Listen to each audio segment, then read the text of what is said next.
I think the choreography that we just went through, the parliamentary choreography, does not really show what we just did. We are now through a resolution co-sponsored by Senator Collins and myself, co-sponsored by all of the women of the Senate on both sides of the aisle, is to celebrate the 25th anniversary of the Office of Research on Women's Health at the National Institutes of Health.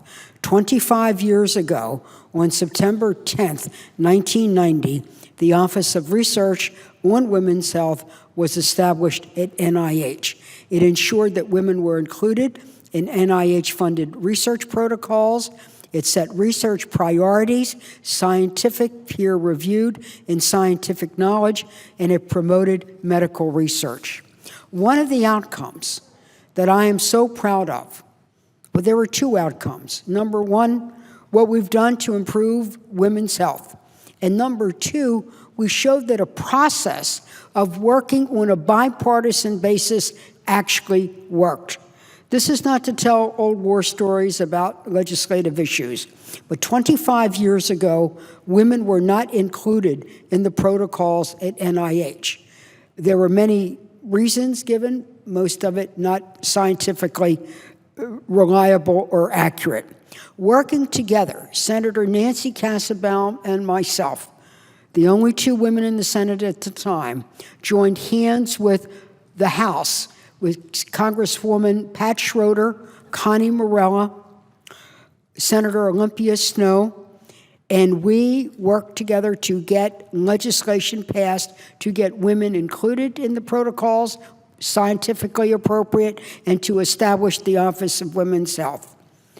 We worked then with Senator Tom Harkin and Arlen Specter here, and Senator Ted Kennedy, again, Senator Nancy Kassebaum, to get it done. These roll calls of people who are no longer with us in this institution, and some who've passed by, showed we got it done. It was modest in money, big in dreams, and I'll give you one outcome of what they did. George Bush, the elder, appointed Dr. Bernadine Healy to be head of NIH.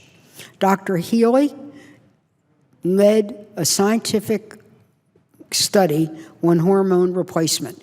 She was able to get the money, again, because of Tom Harkin, Arlen Specter, we all working together. I was an appropriator as well that helped and assisted Senator Kennedy, Senator Nancy Kassebaum, now, of course, Baker. And guess what? This is the outcome. Because of that hormone replacement study, medical practice was changed because of the excessive use of hormones in inappropriate situations. As a result, it is estimated by public health epidemiologists that we save 15,000 lives a year. Because of the hormone replacement study, breast cancer rates went down 12%. So when they say, can't you guys and gals work together? When we do, we save lives. We save lives. It is estimated that over 600 lives were saved because of this one study alone, and more will happen every year.